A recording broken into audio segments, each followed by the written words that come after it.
Wouhou, bienvenue les amis turfistes. Ouh là là, je suis chaud pour le quintet de ce dimanche. Un superbe quintet, heureusement, il y a foule de partants dans le prix de Cornulier. C'est donc la plus belle course du monde au trot monté qui est support du tiercé écarté quintet plus de ce dimanche.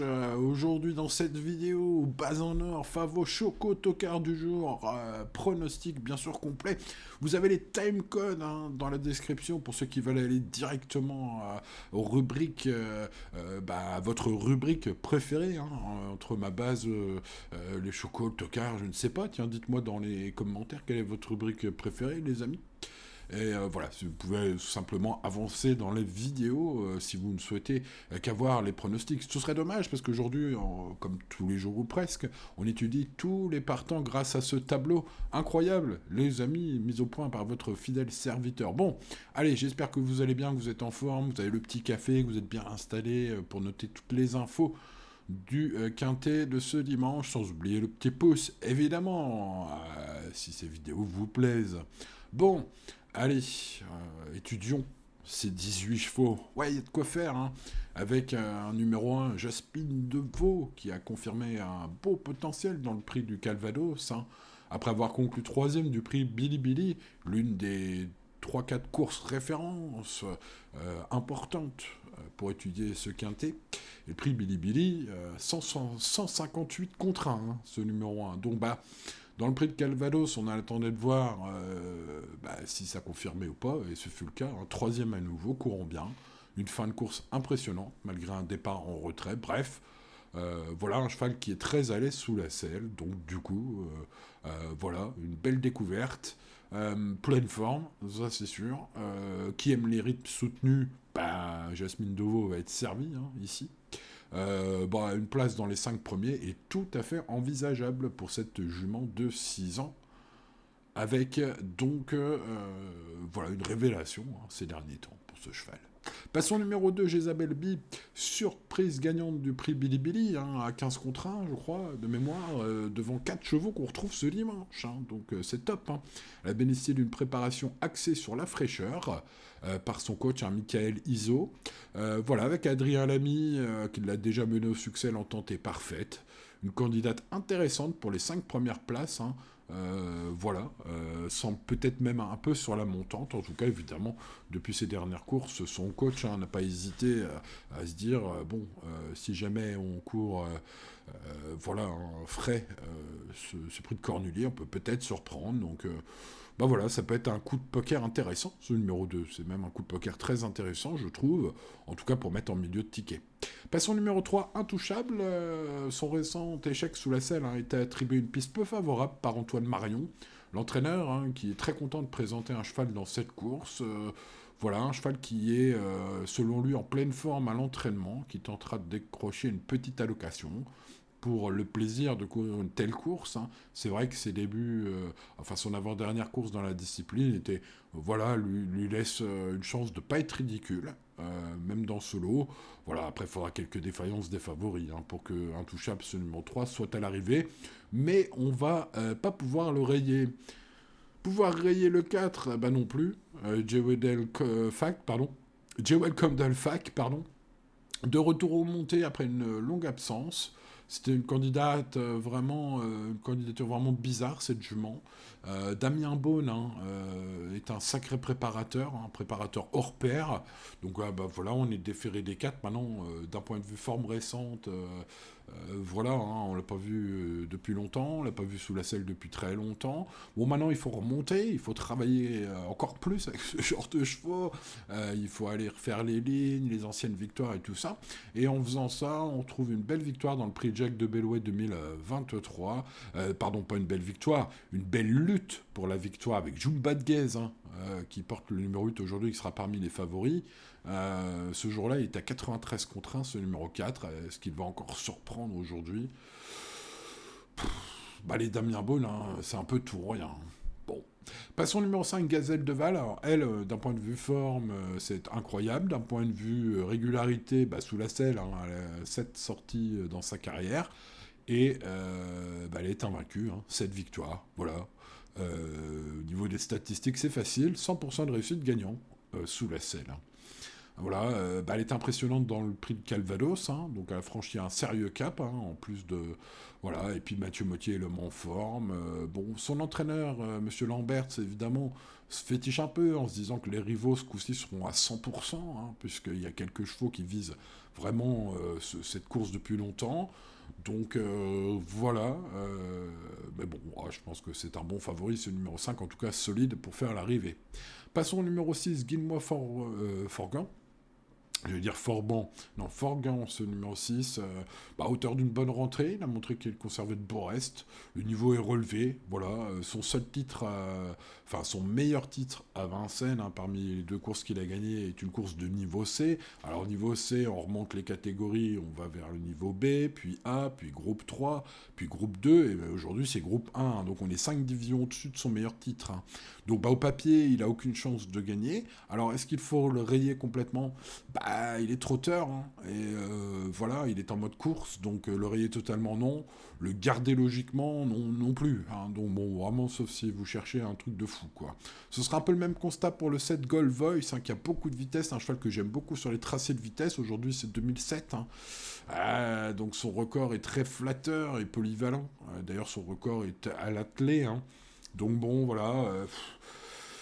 Il faudrait qu'il y ait un scénario un peu incroyable pour que ce set soit dans le tiercé gagnant. Maintenant, une petite place n'est pas impossible. Allez, on va dire ça comme ça. Passons au numéro 8, Jumba Gaze, une jument en progrès constant cet hiver, qui arrive dans une condition au top. J'ai senti Jean-Michel Bazir dans sa déclaration à la presse, c'est très chaud, hein. Enfin très chaud. Fort espérant. Voilà, hein, très espérant d'une belle perf Jumba Gaze. Il pense que c'est une candidate sérieuse pour le podium, voire la victoire. Donc écoutez, c'est pas rien quand même. Hein. Bon, c'est vrai que sa jument a montré sa forme. Hein. Elle est confiée à Eric Raffin aujourd'hui. Et puis voilà, une belle course dans le prix Billy Billy, la course de référence. Une victoire ensuite au niveau groupe 3 dans le prix Léon Taquet. Bon, ça gère bien, hein, ce numéro 8, c'est très bien. Hein. Belle note globale. Ouais, très belle note, hein, 17 sur 20, je l'ai mis à ce numéro 8, c'est mérité, je pense. Passons au numéro 9, J'aime le foot, dont la prestation dans le prix Billy me semble prometteuse. Sachez qu'il a été affûté depuis par Antoine Léreté, qui est rarement... comment dire, alors il n'est pas chaud aujourd'hui, mais il est quand même positif. Il est rarement positif à ce point-là, je trouve, dans ses déclarations sur Equiga, sur Génie, sur Paris Turf, en général, dans les documents que je peux lire sur lui, en tout cas depuis toutes ces années. Voilà, du coup c'est peut-être un bon coup à tenter, il est rarement déféré des 4, très rarement déféré des 4, hein, ce cheval, c'est le cas aujourd'hui, donc on comprend bien que voilà, hein, tout a été fait pour essayer de le faire briller aujourd'hui. C'est le numéro 9, J'aime le foot, ça pourrait être la surprise du chef. Passons au numéro 10, Inès Derieux, qui est capable de belles choses, devrait éviter les fautes au départ, hein, coutumière du fait, hein, cette jument de 7 ans, Jean-François Senet. Face à une telle opposition, hein, elle visera un petit chèque. Hein. Voilà, c'est pour un ticket exotique seulement, ce numéro 10. Mais bon, comme tous les gros outsiders aujourd'hui, ils sont déférés, ils sont en mode course, ils sont plutôt trotteurs. Voilà, donc on peut rayer vraiment à 100% personne. Hein. Passons au numéro 11, Hip Hop Offer, ancien cheval de classe à l'attelage. Oh, il est plus que l'ombre de lui-même, même s'il a réalisé un bel hiver. Hein. Il a surfé un peu sur la forme de l'écurie Bijon, qui évidemment est un redoutable metteur au point, maintenant qu'il ne fait plus que ça d'ailleurs. On voit les résultats. On les a vus cet hiver, surtout en début d'hiver. Voilà. Bon, une surprise n'est pas à exclure. Ses sorties sous la selle n'étaient pas folles, au temps où Hip Hop Offer était plutôt en forme d'ailleurs, enfin plutôt à son prime level, hein, à son niveau le plus élevé. Donc voilà, ce numéro 11, Hip Hop Offer, je dois dire que j'en fais pas grand cas aujourd'hui. Maintenant, voilà, c'est un bon cheval. Hein. S'il se réveille, on ne serait pas surpris. Mais bon, c'est comme ça, on peut pas tous les garder. Hein. C'est un peu le même constat pour Grâce du Dijon numéro 12, hein, puisque alors elle, j'y croyais hein, ces derniers temps. Hein. C'était tout semblait à croire là, l'avant-dernière fois, même la dernière fois au monté, hein, qu'elle pouvait faire des bonnes courses, bien courir. Non, elle a mal couru. Hein. Donc je suis vraiment refroidi, la douche froide sur ce cheval. Voilà, l'un des petits regrets, on va dire, au moment du choix. Le numéro 13, Inadurib, bien qu'en progrès cet hiver, elle semble encore en dessous de son meilleur niveau. Voilà, il faudra qu'elle se transcende. Elle était partie favorite, hein, co-favorite, deuxième favorite pour être exact, de ce prix de Cornulier l'année dernière. Donc voilà, elle sera peut-être suivie par quelques turfistes qui étaient déconfiés l'année dernière, parce qu'elle était vraiment écrasée bizarrement d'argent, il y en a du rib. Alors vous me direz pas de fumée sans feu, bon depuis c'est pas terrible. Donc j'ai l'impression que voilà, on est peut-être passé à côté de quelque chose avec ce numéro 13, je ne sais pas. Passons au numéro 14, Jean Balthazar, toujours très régulier. Il sera déféré des 4 pour la 4e fois de sa carrière ce dimanche. Sachez que sur les 3 premières courses déféré des 4 qu'il a dans sa carrière, il a conclu 2 fois à haut niveau sur le podium. C'est donc un cheval qui est en mode course, ce cheval-là. Moi, je vous conseillerais de le mettre dans les champs réduits. Il est avec Benjamin Rochard aujourd'hui. Il peut intégrer la combinaison gagnante, 4-5e, à grosse cote. Un petit Rochard à grosse cote, les amis, pour ceux qui sont fans de Benji. Pour les fans de Benji, donc, dont je fais partie. Donc voilà, je vais mettre dans mon champ réduit ce 14, tout simplement. Passons au numéro 15, édition Gemma, en regain de forme. Elle a montré des progrès notables dans le Calvados, c'est derrière Gazelle de Val. Son finish pourrait lui permettre de figurer, pourquoi pas sur le podium, si ce n'est une petite place dans les 5 premiers. Voilà, il faut un parcours fluide pour édition Gemma, me semble pas avoir de marge, mais par contre, voilà, elle peut tout à fait lutter pour les places si ça se passe bien en course. Passons au numéro 16, Hirondelle du Rib. Que faire avec Hirondelle? Sa deuxième place dans Sprint Cornulier l'année dernière est simplement la seule bonne performance de toute l'année 2024 pour Hirondelle du Rib. Et c'était évidemment une deuxième place, un accessite d'honneur, donc à 68 contre 1. Donc est-ce qu'elle va pas nous refaire la même coup aujourd'hui? Possible, sur sa classe, même si toute son année 2024 et sa première course et seule course en 2025 sont pas bonnes. Voilà, pour un réveil le jour J, pour ce numéro 16, Hirondelle du Rib, avec Joël Allais, qui s'est préparé les chevaux, mais bon, voilà, un petit peu refroidi par toutes ces ultimes courses. Passons au numéro 17, Idéal du Chêne, impressionnante dans le prix Paul Bocquet et le prix Jules Lemonnier cette saison, préparée avec soin dans le prix du Calvados, où elle n'était pas déférée des 4. Elle se présente donc ici, j'imagine, dans une condition parfaite. En tout cas, c'est ce que j'ai cru comprendre en écoutant Julien Lemaire sur Equidia. Donc voilà, déféré des 4, ce coup-ci bien sûr, pour le jour J. Voilà, son entraîneur vise le podium, sachez-le, voire mieux, évidemment, il espère gagner, comme quelques-uns aujourd'hui, même comme beaucoup. Mais voilà, faut prendre très au sérieux cette Idéal du Chêne, qui évidemment une jument magnifique, une jument en or, ce 17. Passons au 18, Grand Villesse Bleu, qui, malgré son âge et quelques soucis de santé dans sa carrière, arrive bien, selon Pierre Lévesque, son entraîneur, au moment de se confronter à un lot de premier choix aujourd'hui. Deuxième de l'édition 2023 de ce prix de Cornulier, donc pas l'année dernière, l'année d'avant. Elle possède une chance théorique indéniable, avec un jockey de feu, Alexandra Brivard, aujourd'hui. Alors, est-ce que les deux font la paire? Grand Villesse Bleu, toute sa carrière a été menée en attentiste, s'est montrée souvent froide dans les parcours. Alors, est-ce que la présence d'un homme, Alexa Brivard, puisque Grand Villesse Bleu a été monté 95% du temps par Madame Lévesque, je me rappelle plus de son prénom, bref, vous me direz dans les commentaires. Voilà, par la fille Lévesque, par Camille Lévesque, voilà, j'ai retrouvé le prénom. Et elle a été quand même, Grand Villesse Bleu, a été quand même montée par Benji. Ça s'est pas forcément super bien passé. C'est pourquoi je suis un petit peu refroidi que je vais pas garder très très haut ce 18 Grand Villesse Bleu. Maintenant, je vais mettre quand même cette jument de grande classe, qui est de loin la plus riche, vous le voyez, de ce lot. Je vais quand même mettre dans mon prono.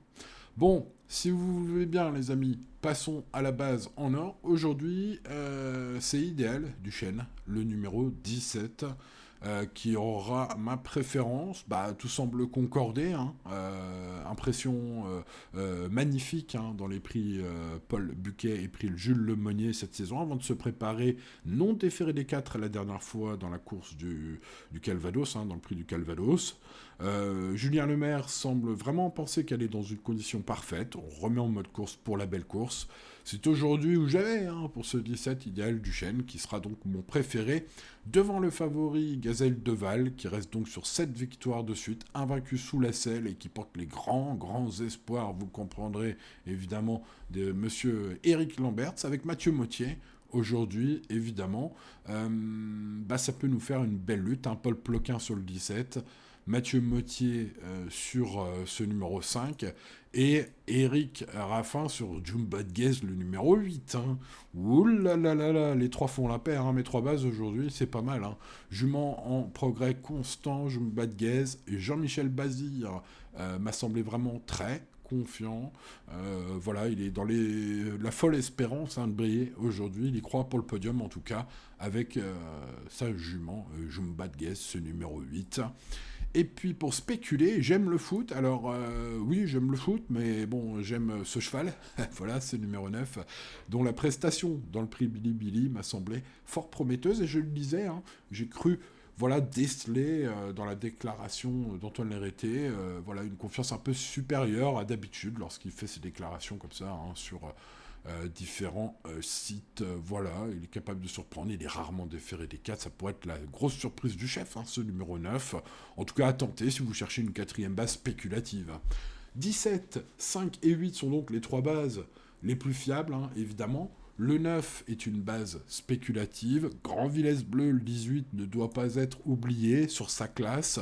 Et puis les belles impressions de l'hiver hein, à Vincennes, ce sont Jésabelle Bie et Jasmine Deveau, hein, respectivement le numéro 2 et le numéro 1. Pour compléter cela, tentons un rachat incroyable d'Hirondelle du Rib, le numéro 16. Et puis bon, quelques regrets de ci, de là. Il y a quand même 18 partants, les amis, c'est pas facile. Hein. Je mettrai Jean Balthazar, bien sûr, avec Benjamin Rochard dans mon champ réduit, ce numéro 14. Et puis j'en mettrai probablement un ou deux autres quand même. Voilà pour ce qui est de mon pronostic, en tout cas, que vous voyez sous vos yeux éblouis, les amis turfistes, je l'espère. En tout cas, jouez bien, bonne chance à vous pour ce dimanche, restez toujours raisonnable, bien évidemment. Les amis turfistes, allez, on n'oublie pas le pouce de s'abonner à la chaîne et d'activer la cloche pour ne rien manquer. Et dans 15 jours, c'est Prix d'Amérique, les amis. Hein. Restons bien chauds. Voilà, chaque jour, entraînons-nous. Et voilà, pendant 15 jours, par exemple. Hein, voilà. Allez, les amis turfistes, il est temps pour moi de vous dire au revoir. Ciao, ciao.